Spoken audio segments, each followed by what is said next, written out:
Mahigit 20 peso rollback sa presyo ng diesel inaasahang ipatutupad simula bukas, April 14. Muling pagsasara ng Strait of Hormuz, maaaring magresulta uli ng oil price increase ayon sa Department of Energy.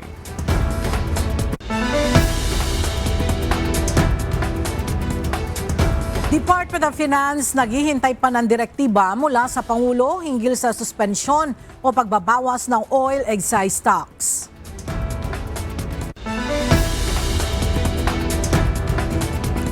Tatlong araw na nationwide tigil pasada isasagawa ng transport groups simula sa Miyerkules, April 15.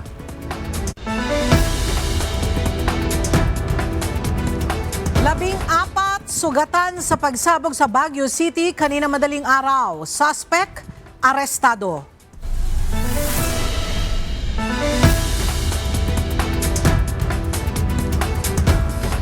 Magandang tanghali mga kasangbahay. Ngayon po ay araw ng Lunes, April 13, 2026. Tayo po ay sabayang napapakinggan sa Radyo La Verdad 1350, ang UNTV Radio. At una sa mga balita ngayong tanghali. Mismong si Pangulong Ferdinand Marcos Jr. ang nag-anunsyo ng malakihang rollback sa presyo ng produktong petrolyo ngayong linggo. Ayon kay Pangulong Marcos Jr., may aanunsyo pa siya sa mga susunod na linggo ukol sa mga gagawin pang hakbang ng pamahalaan para mabawasan ang epekto ng patuloy na pagtaas ng produktong petrolyo. May report si Nel Maribohok. Simula bukas, April 14, may malaki ang rollback sa presyo ng langis. Ito ang inanunsyo mismo ni Pangulong Ferdinand Marcos Jr. sa kanyang bagong recorded video message kung saan malaki ang mababawa sa presyo ng diesel. Mahigit 20 piso ang ibababa sa diesel. Ang gasolina naman may bawas na 4 pesos 43 centavos kada litro. Kerosene, 8 pesos 50 centavos kada litro ang ibababa. Malaking tulong ito lalo na sa ating mga driver, sa mga commuter at sa bawat pamilyang Pilipino na araw-araw naapektuhan ng mataas ng presyo ng krudo. Sa kabila nito, ayon kay Pangulong Marcos, hindi pa rin ito sapat. Ayon kay PBBM, tuloy-tuloy ang ginagawa ng pamahalaan para maibsan ang epekto ng patuloy na pagtaas ng produktong petrolyo sa pang-araw-araw na buhay. Tiniyak din nito na hindi titigil ang pamahalaan hanggat hindi napapababa ang gasto sa biyahe, sa pagkain at sa kabuuang pamumuhay ng mamamayan. Bukod rito, ayon kay Pangulong Marcos, may iaanunsyo pa siya na mga gagawing hakbang ng kanyang administrasyon. Sa mga susunod na araw at linggo, may aanunsya po ko na mga dagdag na hakbang at tulong mula sa gobyerno. Hindi nating hahayaang mapabayaan ang bawat Pilipino sa gitna ng mga hamong ito. Kaya tuloy-tuloy ang trabaho ng pamahalaan nang may maramdaman na ginhawa ang bawat pamilya. At yan ang tinututukan namin araw-araw. Sa kasalukuyan, inaabangan na lamang ang anunsyo ng Pangulo ukol sa paggamit ng kanyang emergency power kaugnay ng pagbawas o kanselasyon ng ipinapataw na excise taxes sa petroleum products. Nel Maribohok, UNTV News and Rescue. Diyos ang aming sandigan, serbisyo publiko ang aming pinahalagahan. Naghahanap na ang Department of Energy ng short, mid at long-term solutions sa tumatagal na krisis sa langis. Ito ang ipinahayag ni Energy Secretary Sharon Garin kasunod ng ulat na ipinasasara ni US President Donald Trump ang Strait of Hormuz kasunod ng breakdown sa negosasyon sa Iran. Kabilang sa tinitingnang hakbang ng DOE ang pagtataas sa paggamit ng renewable energy. Gayon din ang pagdaragdag ng stockpiles ng Pilipinas. Kasabay nito, nagbabala rin ng kalihim na maaaring muling tumaas ang presyo ng mga produktong petrolyo matapos ang nakatakdang rollback bukas. Formal nang inihain ni na Speaker Faustino Boji III at Majority Leader Sandro Marcos ang panukalang batas na tutugon sa gitna ng energy emergency situation ng bansa. Tinatawag itong Kalinga Bill o komprehensibo ng alalay sa livelihood, inflation, negosyo at goods assistance. Narito ang balita ni Rosalie Coz. Sa gitna na nagpapatuloy na gulo sa Middle East, isang panukalang batas ang inihain sa Kamara na magiging batayan ng polisiyang ipatutupad ng gobyerno sa tuwing makararanas ang bansa ng isang national energy crisis. Inihain ni House Speaker Isabela 6th District Representative Faustino Bojidi III at House Majority Leader Ilocos Norte 1st District Representative Sandro Marcos ang House Bill No. 8834. Tinatawag itong Kalinga Act o Komprehensibong Alalay sa Livelihood, Inflation, Negosyo and Goods Assistance. Nakapaloob dito ang National Emergency Response Framework para tugunan ang krisis enerhiya at pagtaas ng presyo ng mga bilihin dahil sa taas presyo ng mga produktong petrolyo. Magkakaloob ito ng emergency powers sa Presidente para i-realign, reprogram at i-augment ang pondo sa ilalim ng General Appropriations Act, gamitin ang emergency procurement modalities at pumasok sa emergency supply agreements, pansamantalang suspindihin o bawasan ng fuel taxes at iba pa. Meron din itong targeted assistance para sa mga pinakaapektadong sektor. Layong din ang panukalang bumuo ng isang Kalinga Interagency Task Force na magbabantay sa pagpapatupad ng lahat ng program components sa pangunguna ng Executive Secretary, Energy at Finance Secretaries. Ayon kay Presidential son Sandro Marcos, simple ang layunin nito. Siguraduhin na kapag may krisis, hindi na iiwan ng Pilipino at hindi na maghihintay na lumala ang sitwasyon bago kumilos. Samantala, ayon kay Marikina 2nd District Representative Miro Kimbo, nangunguna sa pagpupulong ng Legislative Energy Action Development o LEAD Committee, kabilang sa target na ma-accomplish ng Kamara bago pa man magbalik sesyon sa Mayo ay ang pagbuo ng komprehensibong panukala bilang tugon sa isang national energy emergency. Ang balak natin is, pag nag-resume po kami ng first week of May, ay meron na po tayong omnibus bill na malabayanihan 3 by that time. Mabubuo natin, that's why we are conducting all of these hearings, is that so we can have a comprehensive bill. Binubuo ng 13 House panels ang LEAD Committee bilang pangunahing plataporma para sa coordinated na tugon ng Kamara. Rosa Licuz, UNTV News and Rescue. Diyos ang aming sandigan, serbisyo publiko ang aming pinahahalagahan. Ipinagpatuloy ngayong araw ang pagpupulong ng multi-panel ng Kamara upang bumuo ng mga solusyon sa gitna ng mga epektong nararanasan dahil sa gulo sa gitnang silangan. Sa pagsisimula ng pulong, humingi ang Kamara ng update kung ano na ang estado ng presyuhan ng produktong petrolyo sa bansa.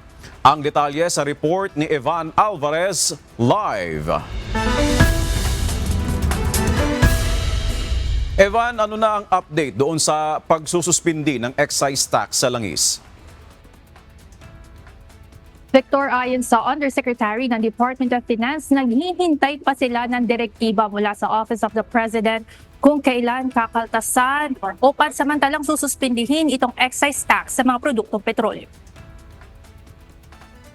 Ipinagpatuloy ngayong araw ang pagpupulong ng multi-panel ng Kamara o Legislative Energy Action and Development o LEAD Joint Committee. Isa sa hininga ng update ay ang Department of Finance o DOF.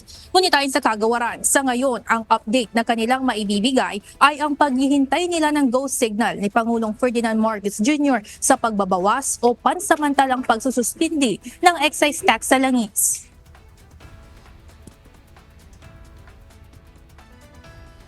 For the update, we're still awaiting for the instructions from the Office of the President with regards to the lifting of the excise tax exemption. What does that mean? When is the effectivity? Isn't that today? If i-release po ng Office of the President, the effectivity will be 1 to 2 days. Yung effectivity nung lift, yung exemption ng excise tax. Right now po wala pa pong directive sa amin. Hinihintay pa po namin. Ayon sa Department of Finance, oras na i-anunsyo ng Pangulo ang suspensyon. Maglalabas rin agad sila ng kinakailangang memorandum sa pamamagitan ng Bureau of Customs. Paglilinaw ng DOF, ang tanging sakop lang nito ay ang mga i-import o papasok pa lamang ng mga produktong petrolyo sa bansa dahil hindi na kayang bawiin ang excise tax sa oil products na kasalukuyan ang nasa merkado. Hindi naman namin pinapabawi eh. Ang sinabi namin dyan is, you just give them credit for the amount that they have advanced. And that once the suspension is lifted, we can start applying that. Hindi ba kaya yun? You have an inventory coming from the BOC of the amount that they have paid.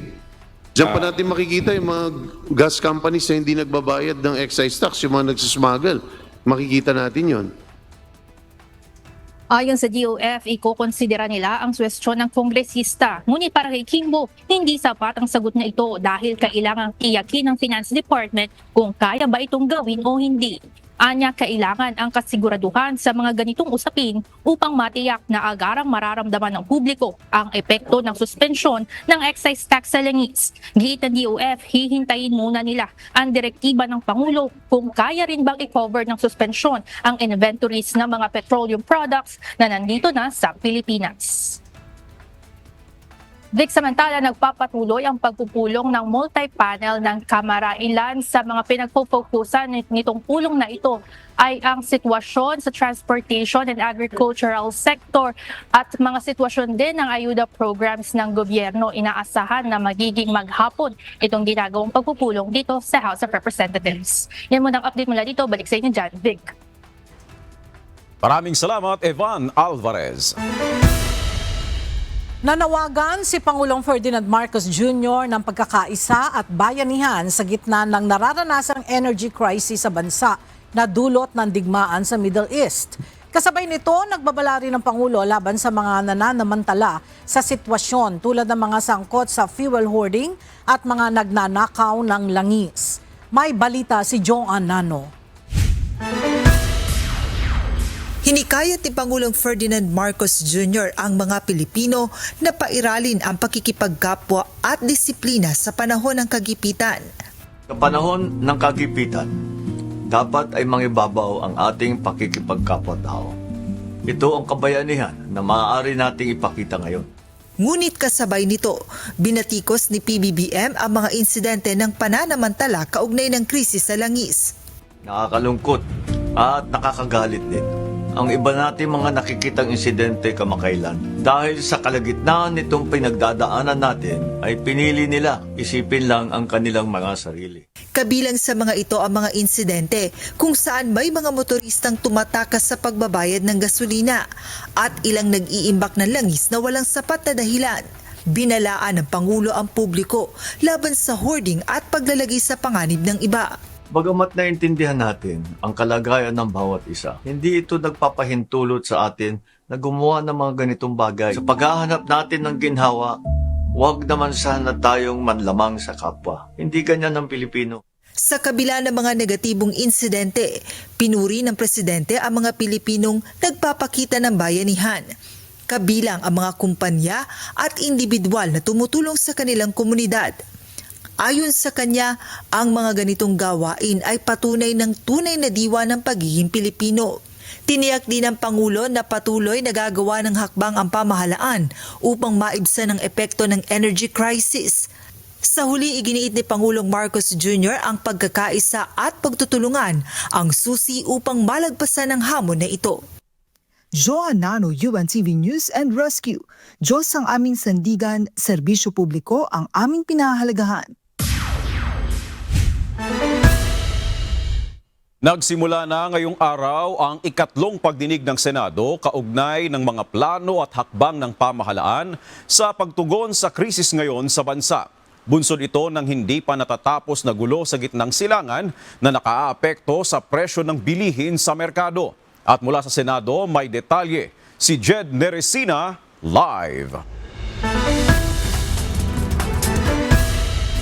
Jed, ano na ang natalakay sa pagdinig ng Senado ngayong araw? Victor, sa pagsisimula ng pagdinig sa Senado ngayong umaga, tinalakay ni Department of Economy, Planning and Development o DepEd Secretary Arsenio Balisacan ang mga hakbang at yung mga naging kasunduan ng OPLES Committee upang tugunan yung krisis na nararanasan sa bansa dahil dito sa nagpapatuloy na sigalot sa gitnang silangan. Nagsimula na ngayong araw ang ikatlong pagdinig ng Senate Proactive Response and Oversight for Timely and Effective Crisis Strategy o PROTECT Committee.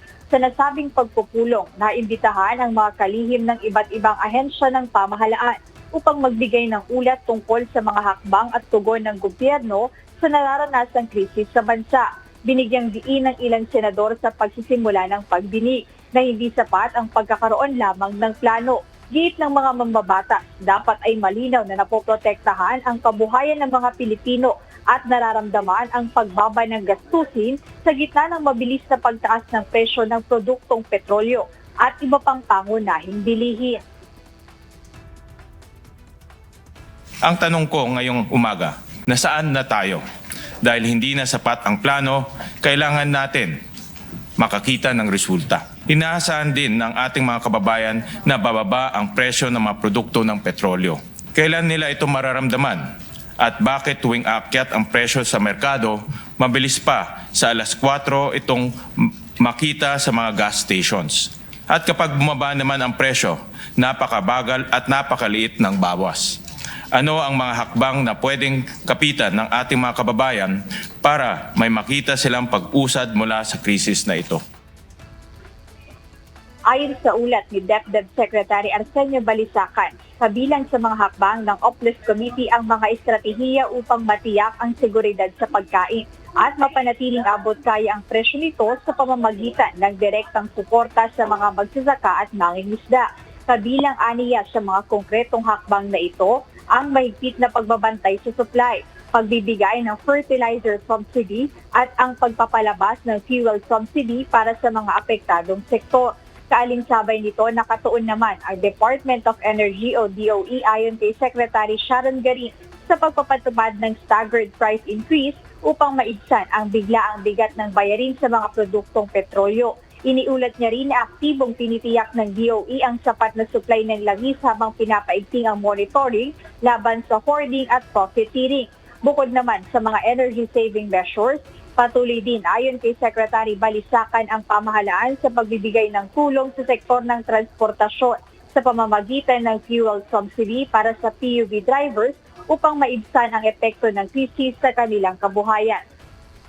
Victor, kaugnay nitong nagpapatuloy na pagdinig sa Senado, kabilang sa mga natalakay ay yung pagtatanong ni Senator Amy Marcos sa Department of Agriculture dito sa tila mabagal nilang pag-aksyon o pagbibigay tulong dun sa mga apektadong magsasaka at mangingisda, kung saan sinabi niya na marami ng magsasaka yung nagbawas ng kanilang produksyon o tumigil na sa pagsasaka, maging doon sa mga mangingisda na tumigil na rin sa pagpapalaot. At ngayon tinatalakay sa Senado kung ano ba talaga yung National Contingency Plan o yung konkretong plano ng pamahalaan, dahil ngayon hindi pa tiyak kung kailan matatapos yung sigalot sa gitnang silangan at marami pa rin sa mga kababayan natin yung umiinda dito sa patuloy na pagtaas ng presyo ng iba't ibang bilihin sa merkado. Ayan muna update, balik sa inyo, Victor.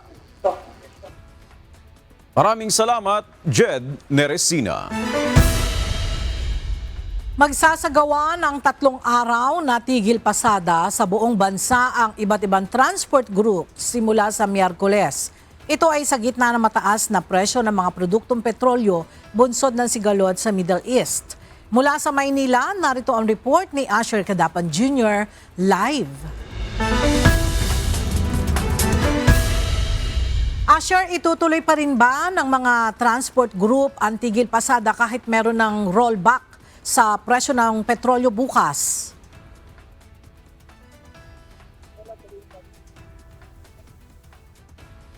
Port strike ng Manibela kasama ang ibang mga grupo mula sa sektor ng mga pampublikong transportasyon. Bagamat mayroon silang mga kondisyon na hinihingi para sa pagtigil o kung sila tigil sa pagsasagawa ng tigil pasada.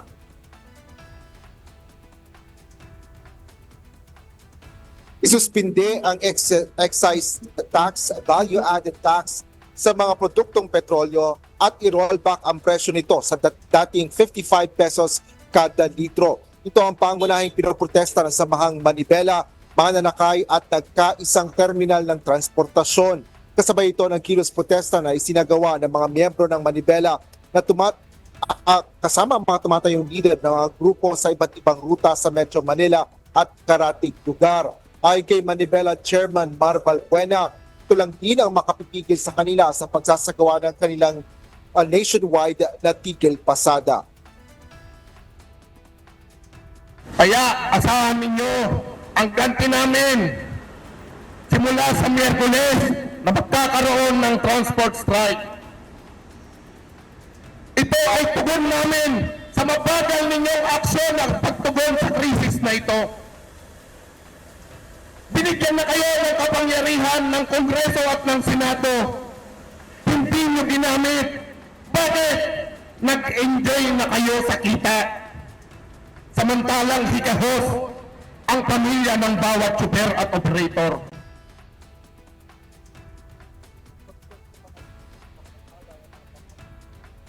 Hindi express motorcycle sa at iba pa. Hindi naman aya titigilan ng mga pamoterong sasakyan na mamasadaan sa kabila nito. Bago pa man isa yung nationwide strike, ay nasa 45% na area ng mga miyembro nila ang kusa ng kumigil sa pagbiyahe buntod ng mataas na presyo ng petrolyo. Paliwanag ni Valbuena ay hindi na kinakaya ng mga karaniwang driver at operators ang presyo ng crudo. Maring din binatikos ng grupo mga kumpanya ng langis sa Pilipinas na kanila ay ginayaan ng gobyerno na magtaas ng presyo nito. Nasaan ang gobyerno ni Bongbong Marcos Jr. dito sa gitna ng krisis ng walang habas na pagtaas ng mga produktong petrolyo? Pinabayaan ninyo na magkamal ng salapi itong mga oil companies na ito. Simula nang pumutok ang tensyon sa gitnang silangan, tuloy-tuloy na ang pagsirit ng produktong petrolyo kahit stock pa ang ibinebenta nito. Plano ng Malibela na magtalaga ng protest center sa iba't ibang lugar, lalo pa dito sa Metro Manila. Pinaka-sentro yan ay dito sa may Silcoa sa Quezon City. Alas 7 pa lang ng umaga ay plano nilang magsimula ng kanilang mga aktibidad. Plano rin ng mga ito, posible rin na magmarcha ang mga ito patungo sa Medjola. Yan ang latest ay mula dito sa Maynila. Balik sa iyo, Ella. Maraming salamat, Asher Kadapan Jr.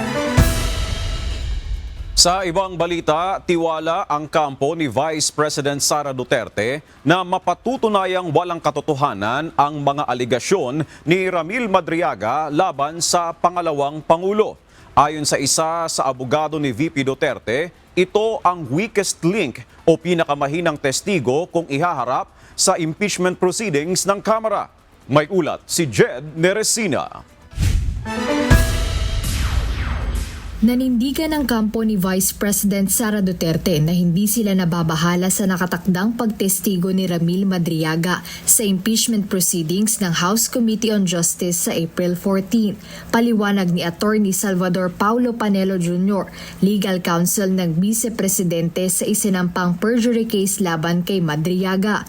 Walang basihan ang mga inaasahang pahayag nito sa Kamara laban sa pangalawang Pangulo, kaya kumpiyansa silang mapapabulaanan ang mga aligasyon nito. Para sa amin, as counsel for VP Sara in the specific perjury complaint versus Madriaga, we don't mind because we know that whatever he says are lies. And then in the proper forum, which is looking like the Senate, we can definitively prove that he's a fraud. So we don't have concerns that he's testifying. The only concern really is that baka may maniwala. Binigyang diin ni Attorney Panelo Jr. na bagamat itinuturing ng House Justice Committee si Madriaga bilang isang mahalagang testigo, tinawag nila itong weakest link sa impeachment laban kay VP Duterte. In fact, the analogy that I like to use is he's like a Trojan horse entering the city of Troy, except that VP Sara has nothing to do with him. So if they want to bring the Trojan horse into the city of Troy, we won't stand in their way. Wala talagang patutunguhan to kapag si Madriaga naging sentro ng kaso nila laban kay VP Sara. Sa kabila nito bilang counsel sa perjury complaint laban kay Madriaga, binigyang diin ni Attorney Panelo Jr. na anumang ihayag ng testigo sa pagdinig ng Kamara ay makatutulong pa sa kanilang panig upang mas mapatibay ang kaso laban dito. Kung magpro-provide siya ng additional details sa House Justice Committee, talagang gagamitin namin yun against him. Kasi kumpiyansa kami na kahit anong sabihin niya, kasinungalingan. So lalong madidiin siya pagka nag-testify siya sa House Justice Committee, pag nagbigay siya ng additional details. Samantala, muling itinanggi ng kampo ni VP Sara ang mga ulat na may banta sa seguridad ni Madriaga na nagmumula sa kanilang panig. Ayon sa abogado, nais nilang manatiling ligtas si Madriaga upang maipagpatuloy ang pagtestigo nito sa Kamara. Gayunpaman, pangamba ni Attorney Panelo Jr. na kung sakaling magkaroon ng banta sa kaligtasan ni Madriaga, maaari itong magmula sa mga taong nasa likod o kumokontrol sa kanya. We have nothing to do with those safety threats, and considering nga na we feel that he's the weakest link, diba? In a way, you could say that he's our star witness, diba? So we don't want anything bad to happen to him. We want him to testify. We want him to trip on himself, on his lies, for the world to see. So it doesn't make sense for us to want him to be hurt or to prevent him on testifying. In fact, I've already said na kung may mangyari kay Madriaga, it might be his handlers or the people behind him, because sila yung merong pinoprotektahan dito kay Madriaga. Kasi we feel that if he testifies, he's going to reveal himself as a fraud, and eventually he might start pointing fingers kung sino ba yung nagtulak sa kanyang mag-testify. So if anyone has an interest in keeping him quiet, that would be the people behind him.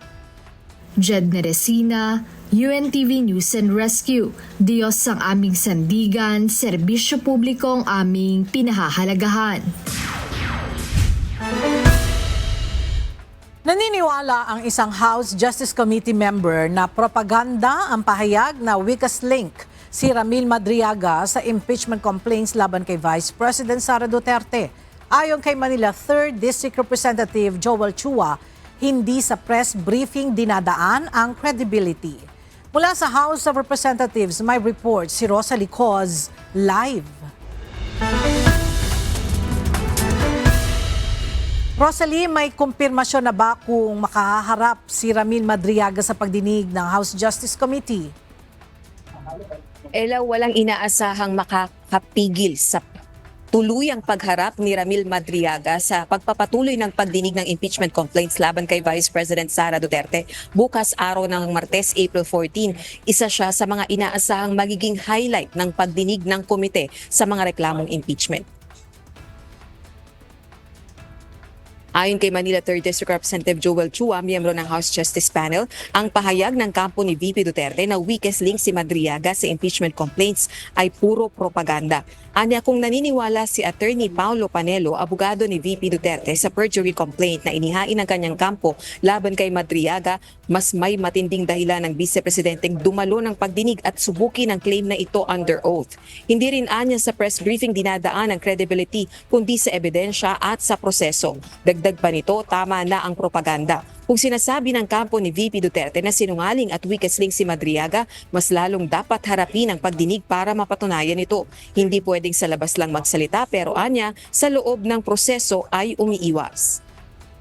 Ella, para sa ilang miyembro ng House Justice Committee, bukas sa pagpapatuloy ng pagdinig ng reklamong impeachment ang itinuturing nilang umpisa ng bloodbath. Balik sa iyo, Ella. Maraming salamat, Rosalie Coz. Nagsagawa ng kilos protesta ngayong umaga ang mga taga-suporta ni dating Pangulong Rodrigo Duterte upang manawagan sa Korte Suprema para aksyonan ang ilang petisyon na isinampa sa Supreme Court. Mula sa Maynila, ang detalye ihahatid ni Benedict Samson live. Benedict, ano-ano ang mga hinaing na kanilang ipinanawagan sa kataas-taasang hukuman? Magandang tanghali, Vic. Isa nga sa ipinanawagan ng mga Duterte supporter ay yung mag-issue na ang Supreme Court ng temporary restraining order dito nga sa ginagawang impeachment proceeding ng Kamara laban kay Vice President Sara Duterte. Nagsagawa ng kilos protesta ngayong araw ang iba't ibang grupo na pawang taga-suporta ni dating Pangulong Rodrigo Duterte sa harap ng Korte Suprema. Ayon sa naturang grupo, moro-moro o gawa-gawa lang ang naturang impeachment proceeding, lalo na at labag-an nila ito sa saligang batas ng Pilipinas. Bukod dito, muli rin nilang ipinanawagan sa Supreme Court ay ang mabigyan ng aksyon ang petisyong habeas corpus para naman sa pagpapabalik sa Pilipinas ng dating Pangulo.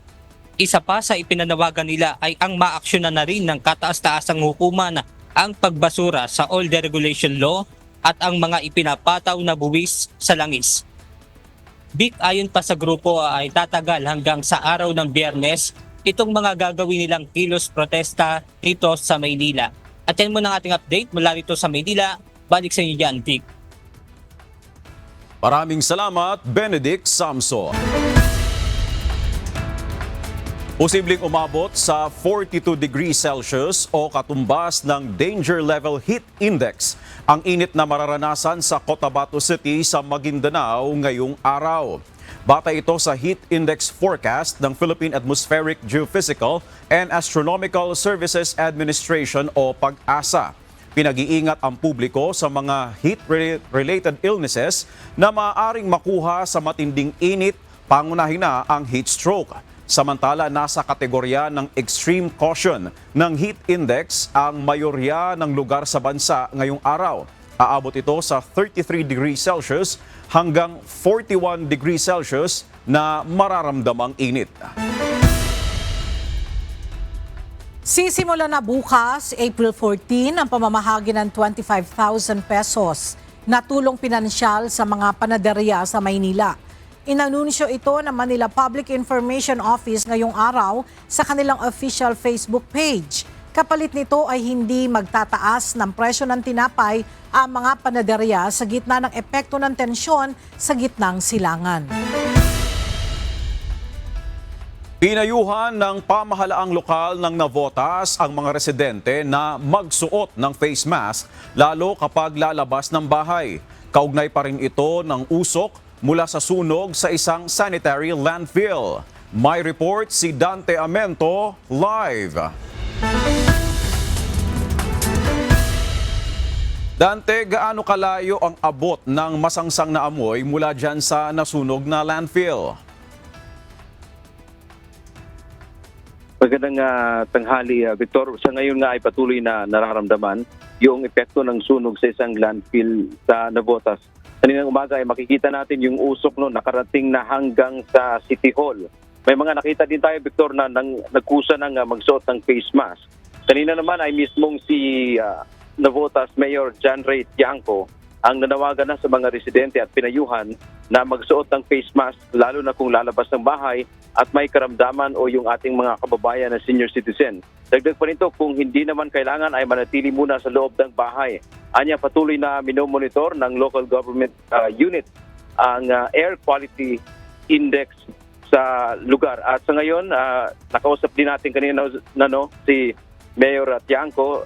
Sinabi niya na patuloy ang kanilang koordinasyon sa Department of Environment and Natural Resources o DNR para sa mga technical na usapin at posibleng pananagutan ng dating operator ng nasabing landfill. Yaman ang ating update mula dito sa Navotas. Balik sa Victor. Maraming salamat, Dante Amento. Magkakatulong ang mga miyembro ng Association of Southeast Asian Nations o ASEAN sa nararamdamang epekto ng tensyon sa gitnang silangan. Ito ang pinagtibay sa ginanap na 13th ASEAN Finance Ministers and Central Bank Governors meeting na pinangunahan ng Pilipinas.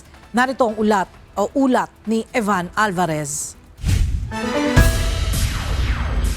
Nababahala ang Association of Southeast Asian Nations o ASEAN Economic Ministers sa patuloy na tensyon na nagaganap sa Middle East. Bunsod ito ng mga epekto sa ekonomiya, gaya ng pagtaas ng geopolitical risk, kawalan ng katiyakan sa global trade, aberya sa energy markets at supply chains na nagdudulot ng pabago-bagong inflation, financial markets at capital flow. Sa pahayag na inilabas matapos ang ginanap na 13th ASEAN Finance Ministers and Central Bank Governors Meeting na pinangunahan ng Pilipinas, isa sa muling pinagtibay ang kasunduan sa pagpapalalim ng regional financial integration sa bawat kasaping bansa, pagpapalakas ng financial cooperation sa rehiyon at pagiging handang umaksyon upang mapanatiling matatag ang ekonomiya ng ASEAN members. Ito nila ang naiisip na solusyon para mabawasan ang epekto ng sitwasyon sa Middle East. Samantala, tiniyak rin ng ASEAN na nananatiling malakas at matatag ang economic performance ng bawat miyembro nito, kung saan tumaas ang regional growth sa humigit kumulang 4.5% nitong 2025 sa kabila ng mga kinakaharap na hamon. Anila ang mga numerong ito ay dahil sa malakas na domestic demand, tuloy-tuloy na pamumuhunan sa infrastruktura at digitalization, pagpasok at paglabas ng puhunan sa mga bansa at unti-unting pagbangon ng sektor ng pag-e-export. Evan Alvarez, UNTV News and Rescue. Diyos ang aming sandigan, serbisyo publiko ang aming pinahahalagahan. Humingi ng paumanhin si DILG Secretary John Vic Remulla sa lalaking tinikitan sa Mandaluyong dahil walang suot na damit pang itaas. Ito'y kaugnay sa ipinatutupad na mahigpit na implementasyon ng ordinansa para sa pagkakaroon ng safer city sa Metro Manila. Alamin natin ang detalye mula sa balita ni Lea Ilagan live. Lea, ano ang dahilan ng paghingi ng paumanhin ni Secretary Remulla sa naturang individual? Jake, magandang tanghali sa iyo. Ayon kay DILG Secretary John Vic Remulla, nagkaroon sila ng pagkukulang sa paglalabas ng kautusan noong isang linggo kaugnay sa pagbabawal sa mga walang suot na damit pang itaas na nasa kalsada. Personal daw itong pupuntahan ni DILG Secretary Remulla at itong lalaki na isyuhan ng ticket ng pulis sa Mandaluyong City. Ito'y matapos ngang makitang naghahalo ng simento sa labas ng kanilang bahay sa Barangay Addition Hills ng walang suot na damit pang itaas. Ayon sa kalihim, personal siyang hihingi ng paumanhin sa lalaki. Inamin din ng kalihim na nagkaroon ng pagkukulang sa malinaw na pagpapatupad ng Safer Cities Initiative na layunin lamang ay mapanatili ang kaayusan at katahimikan sa mga lansangan. Unang-una may nakita akong feedback sa social media na may umangal taga Barangay Addition Hills na naghahalo lang ng simento at siya'y inaresto. Ako ba ay humihingi ng paumanhin at pupuntahan ko po siya sa mga susunod na araw at sabihin ko na at ako na po ang hihingi ng paumanhin.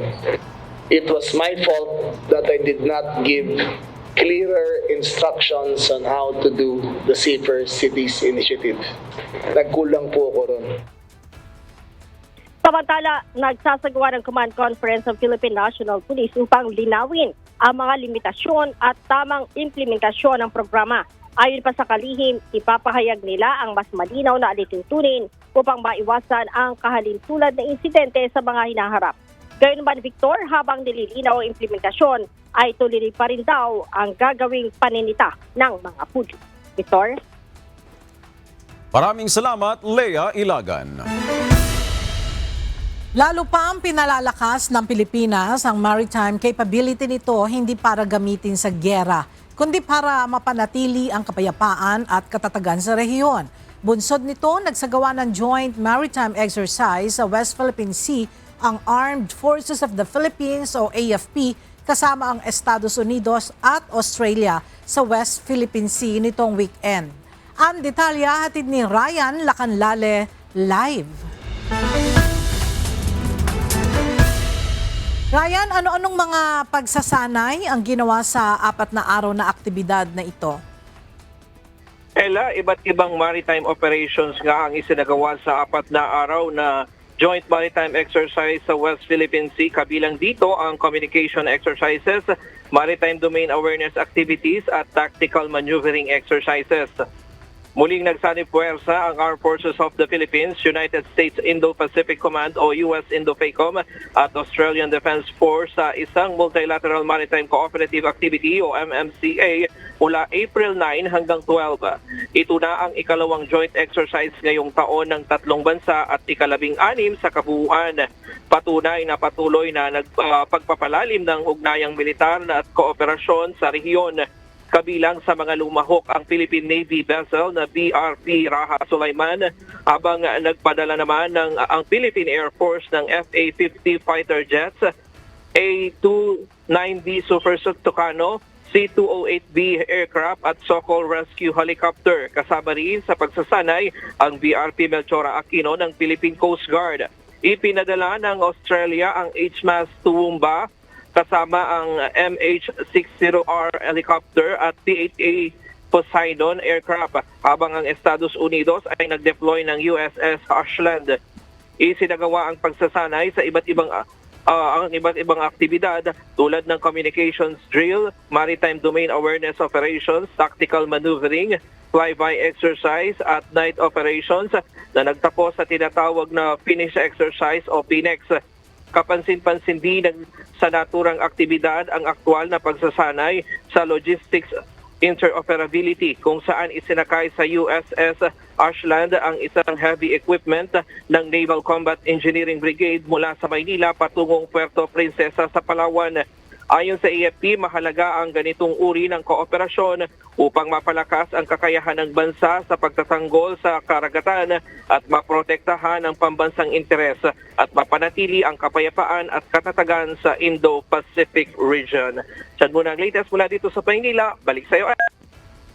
Maraming salamat, Ryan Lacanlale.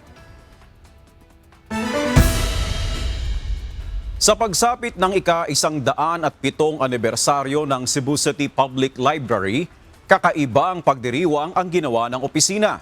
Sa halip na tipikal na selebrasyon, ipinagdiwang nito ang kanilang anibersaryo sa pamamagitan ng pamamahagi ng libreng bigas sa mga tsuper ng mga pampasaherong sasakyan sa Cebu City na apektado ng patuloy na nararanasang krisis ngayon.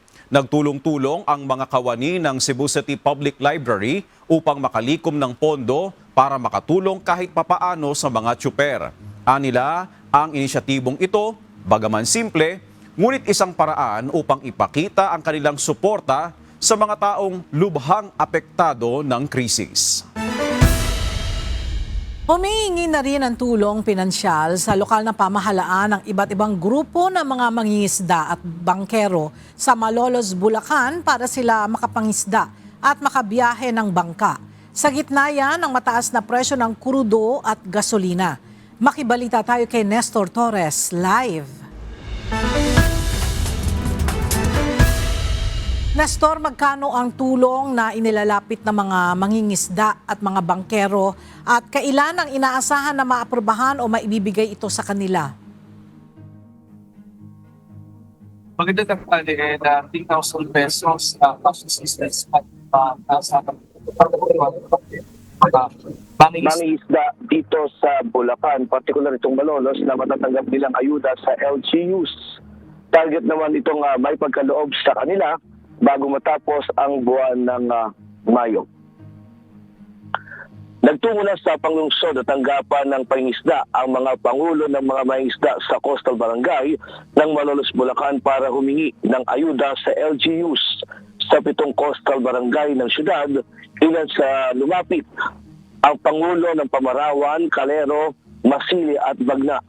Ayon sa Fishery Division ng Malolos, out of 766 na registered fishing boat o bangkang pangisda, 40% o nasa mahigit 300 na ang tumigil sa pangisda dahil sa taas ng singil sa krudo at gasolina. Anila ang dating 50 to 56 pesos per liter ng krudo, ngayon ay 150 to 160 na. Sa Barangay Pamarawan, sa 100 na mangisda naman ang tumigil na rin sa pangisda at nag-iba na lang ng hanap buhay tulad ng construction worker. Sitwasyon po namin sa ngayon, patuloy pa rin po tayo nangingisda. Kaya lang po talaga pong malaki po ang nawala sa aming kita. Hindi po parang dating kung kumikita kami ng mga 500 isang gabi. Ngayon po, pinakamalaki natin sa amin mga 150 hanggang 200 lang. Kaya lumalapit po kami sa ating mayor para matagunan po yung aming pangangailangan kahit paano po makatulong sa amin. Napalaking bagay po sa amin. Samantala, ayon kay Erica Bulaong, Aquaculturist 1 ng Fisher Division ng Malolos, magbibigay ng 3,000 pesos na ayudang LGU ngayong buwan. Inuna lang nila ang sa ngayon yung mga jeepney at mga tricycle driver. Actually po, sigurado naman daw pong kasali sila. Yun po ang pagtitiyak ng punong lungsod. Dahil po, inuuna lang po sa kasalukuyan yung mga pangunahing hanap buhay ay pamamasada po. Kasunod na daw po ang mga mangingisda at saka magsasaka. Samantala, bukod sa mga mangingisda, kasama din na humihiling ng ayuda dito sa Fishery Division ng Malolos ang mga bangkero na nalulugi na rin at di na rin nakapamamasada dahil sa taas ng presyo ng krudo at gasolina. At yan muna ang ating latest live mula dito sa Bulacan. Balik sa iyo, Ella. Maraming salamat, Nestor Torres. Maglulunsad ng libreng sakay ang Iloilo City Government para sa mga empleyado nito simula sa susunod na linggo. Batay sa anunsyo ni Iloilo City Mayor Raisa Treñas Chu sa flag raising ceremony kaninang umaga, ito ay tulong sa mga empleyado sa gitna ng oil crisis. Pahirapan din kasi ang pagsakay tuwing rush hour dahil kulang ang mga jeep na bumibiyahe sa ngayon. Inaayos na lang ang mga pick-out points, oras ng pick-up at bilang ng mga sasakyan. Mula Lunes hanggang Huwebes ang pasok sa City Hall, 8 a.m. hanggang 5 p.m. at work from home naman tuwing Biyernes.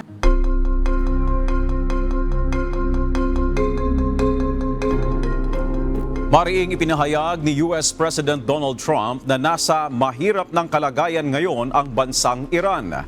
Ayon sa Pangulo, nakita nila ito matapos ang kanilang 21 oras na pagpupulong na ginanap nitong weekend. Binigyang diin din ni Trump na hindi na magkakaroon ng nuclear weapon ang Iran. Ayon kay Trump, gustuhin man ng Iran, wala na anyang paraan o kakayahan ang Iran na magkaroon pa ng armas nuklear. I think Iran is in very bad shape. I think they're very desperate. We had a meeting that lasted 21 hours. We understand the situation better than anybody, and Iran's in very bad shape. And just so you understand, Iran will not have a nuclear weapon. Will not have. There is no way that they're going to get. They still want it, and they made that clear the other night. Iran will not have a nuclear weapon. Muling binigyan diin ni US President Donald Trump na wasak na ang military capabilities ng Iran. Ayon kay Trump, nawasak na nila ang hukbong dagat ng Iran matapos mawala ang tinatayang 158 barko nito. Ipinahayag din ni Trump na bukas, eksaktong 10:00 ng umaga, ipatutupad ang isang blockade na layong pigilan ang Iran sa pagbebenta ng langis sa pandaigdigang merkado. Kasamaan niya ang iba pang mga bansa sa pagpapatupad ng hakbang na ito na inaasahang magiging epektibo sa pagpapahina ng ekonomiya ng Iran. You know, at 10 o'clock tomorrow, we have a blockade going into effect. That'll be 10 o'clock tomorrow. Other nations are working so that Iran will not be able to sell oil. Sa isang makasaysayang halalan, natapos ang 16 na taong pamumuno ni Prime Minister Viktor Orban sa Hungary matapos siyang talunin ng kanyang kalaban na kilalang pabor sa European Union na si Peter Magyar. Bagamat nakakuha ng suporta mula kay US President Donald Trump, nabigo ang partidong Fidesz ni Orban dahil sa lumalalang krisis sa ekonomiya at mataas na presyo ng bilihin sa bansa. Kilala si Orban sa kanyang illiberal democracy at madalas na pakikipag-alitan sa European Union tungkol sa mga demokratikong pamantayan at tulong para sa Ukraine. Ang pagkakapanalo ng TISA party ni Magyar ay nagbibigay daan sa pagbuwag ng mga kontrobersyal na reforma ni Orban at muling paglapit ng Hungary sa direksyong pabor sa European Union. A Tisza nem csak megnyerte ezt a választást, de minden jel arra utal, hogy erős, kétharmados többségünk lesz az új országgyűlésben. Samantala, balikan natin ang ulat ni Grace Doctolero tungkol sa nangyaring pagsabog sa Baguio City. Yes, Grace, go ahead. Yes, Ella, base nga sa paunang investigasyon ng pulisya, personal na alitan ang nakikitang ugat ng insidente. Lumalabas ng suspect na isang 32 anyos na minero mula sa Itogon at ang umano'y lasing ang gumawa ng hindi kanais-nais na kilos laban sa caretaker ng snack shop. Dahil dito, binugbog siya ng mga tao sa lugar na pinaniniwalaang gumanti ng suspect at bumalik, dala ang isang improvised explosive device o IED na kanyang inihagis na nagresulta sa pagsabog. Agad namang rumisponde ang mga pulis matapos may ulat ang malakas na pagsabog sa Magsaysay area kaninang umaga. Sa tulong ng mga saksi at mga residente, mabilis na nakilala at naaresto ang suspect sa haba ng Magsaysay Avenue. 14 na individual ang nasugatan sa insidente, 4 sa mga biktima ang dinala sa Pine City Doctors Hospital at kalaunay pinauwi rin, habang 10 iba pa ang dinala sa Baguio General Hospital and Medical Center kung saan siyam ang nananatiling nagpapagamot. Nahuli na po natin yung suspect na gumawa ng krimen.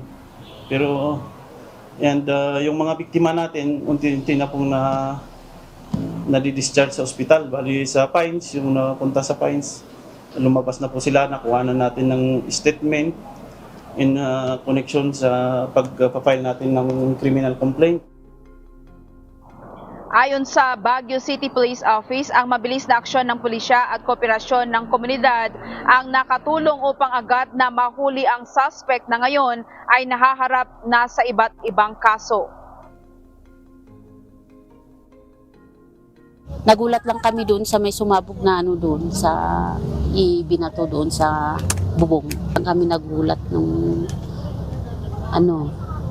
yung bata pumunta rito. Mga siguro nasa edad na 23 yata or patas. Yun, tas may hawak na itim na na nakabalot sa plastic. Tapos inihagis dyan sa bubong. Ella, patuloy naman iniimbestigahan ng mga otoridad ang insidente upang matukoy pa ang iba pang detalye kaugnay ng pagsabog. Yan muna ang balita mula dito sa Baguio City. Balik sa iyo. Maraming salamat, Grace Doctolero. At sa ating iiwang mga salita ng Diyos na ating sandigan, mula sa aklat ng awit 121 at 2 na nagsasabi, "Ang saklolo sa akin ay nanggagaling sa Panginoon na gumawa ng langit at lupa."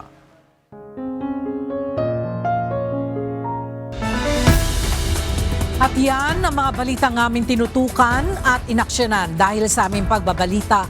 Una, ang pagkalinga sa kapwa. UNTV C News, may balita saan mang panig ng daigdig. At dito sa UNTV, Diyos ang aming sandigan, serbisyo publiko ang aming pinahahalagahan. Magandang tanghali.